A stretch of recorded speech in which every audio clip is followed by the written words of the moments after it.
Welcome along to part 2 of this 4-part series on sloping lies. Today we're talking about an uphill lie. Quite a friendly slope, but when it gets a bit hefty, it can be quite tricky to play. We've got 4 degrees of upslope here. Now for many, they will have immediately thought about shifting the ball back in their stance, putting more weight on their left leg.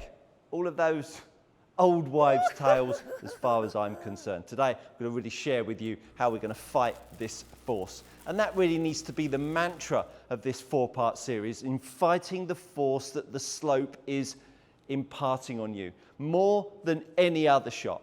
When we stand to the golf ball, we immediately feel, in the same way as we use aim point, fingers out, feeling the floor for putting, this very much applies to hitting shots off of sloping lies. As soon as you get more weight pushed into a certain foot or a certain part of the foot, so in this case the slope is pushing me into my right foot, the more it pushes me into that right foot, the more, because we're creating a dynamic movement, I'm going to need to oppose that force. So with 4% of gradient here, it really feels like it's ushering me into my right foot. Now, all I want you to do is feel like you push enough to balance yourself up. You're pushing more with your right foot to balance yourself up and feel like you're a little bit more into the slope. Now, that being said, the right foot is going to be a really strong activator in the takeaway in this particular shot. Because what the slope is going to do to you, when you take the club away, it's going to encourage you to push down the slope. Now, when people stand on my lesson tee, I get more pushers with the left foot off of the ball than anything else, which encourages lots of hip sway and lots of tilting in people's golf swings, and arm planes get out of whack and all sorts of nonsense. So what we're trying to use here is the right foot more so in the backswing. The right foot is going to feel like it's going to push you more up the slope, more than any other shot you're playing. As I said in part 1 of this series that you can find up here, the slope is always going to be the cue for you to push in the opposite direction.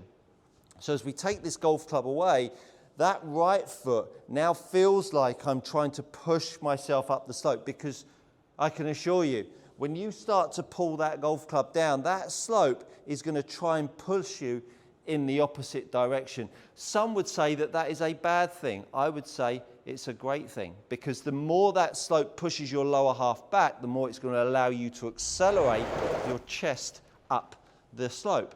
Get your right side up the slope. This left hip will clear more, and you see it more with any other golfer, that when they hit shots on an upslope, they sort of end up sitting back like so, flat-footed on their right side.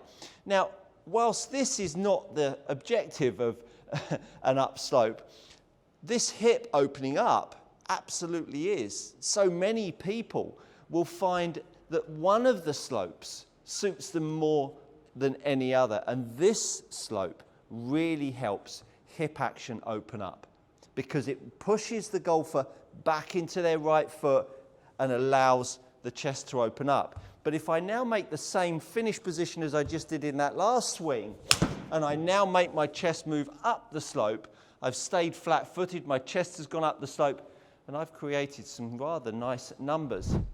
So this slope does have some advantages of really helping golfers open up their hips through strike. So, ball position is not going to move. We're not going to suddenly start raking that ball further up in your stance, and nor are we going to move it back in your stance, which is absolutely what people will have encouraged you to do. And nor are we going to start to aim a million miles to the right to stop the ball from hooking. The only reason why balls hook from an upslope is because golfers get flat-footed and they end up wrapping the face over and it bends away to the left. That's because there's poor form and function with their lower half. So the slope is going to try and push your pelvis away from the target. We are going to oppose that by taking the golf club and the right side of the body to move up the slope. Can you see how the hip could be pushed down the slope and my chest can move up the slope? This is what we're going to try and encourage you to do. So as much as your left hip is being pushed back down the slope due to the slope, I'm going to encourage you to get your chest up the slope. And if you have to feel that your right foot pushes you in that direction a little bit, so be it. But if we've used the right foot in the backswing to push ourselves up the slope and to rebalance, it's going to be quite tricky to not have some sort of influence of moving down the slope. But we can oppose that. We can oppose that with our top halves. We can oppose that by getting ourselves moving up the slope with our chest. We might feel a bit more flat-footed with our lower body. But my chest moves up the slope. I hit down at 4.6. I have a face to path of only a couple of degrees closed. We don't need to start doing anything chaotic, folks. We just need to accept what the slope is imparting on us, and we have to give back. We have to push back in a certain direction. So the slope is pushing us away from the target.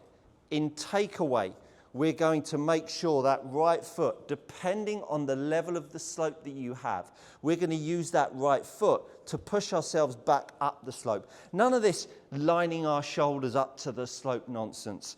We're going to forget all of that, because immediately you do that, all of a sudden you sit more on your right foot, and all of a sudden you feel like you've got to drag the ball a long way back.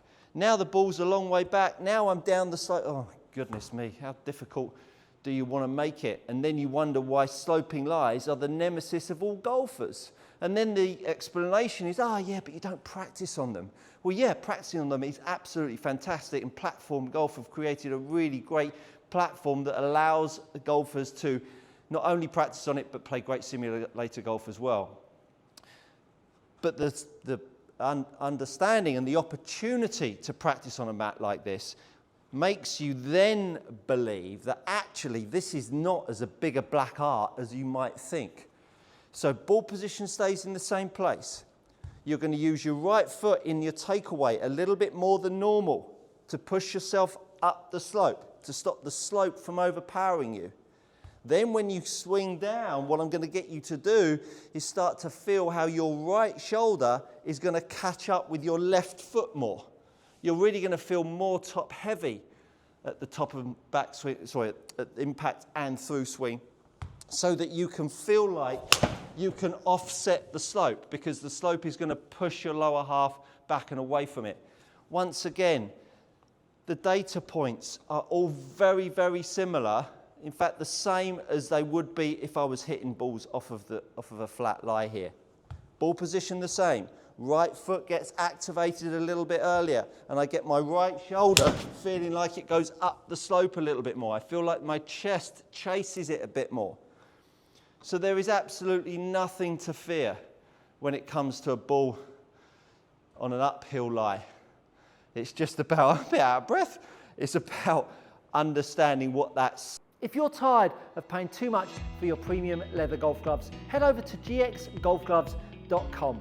These are gloves trusted by tour players and elite amateurs alike. Use my code GOODCOACHING to receive 10% off your next order. Go try them out. You won't be disappointed. Slope is doing to your game. Hopefully you've got a few keys in there to play this uphill lie a little bit more successfully next time you're out on the golf course. Thank you so much for watching. Do consider subscribing while you're here if I've offered something to your golf. And that, my friends, is good coaching.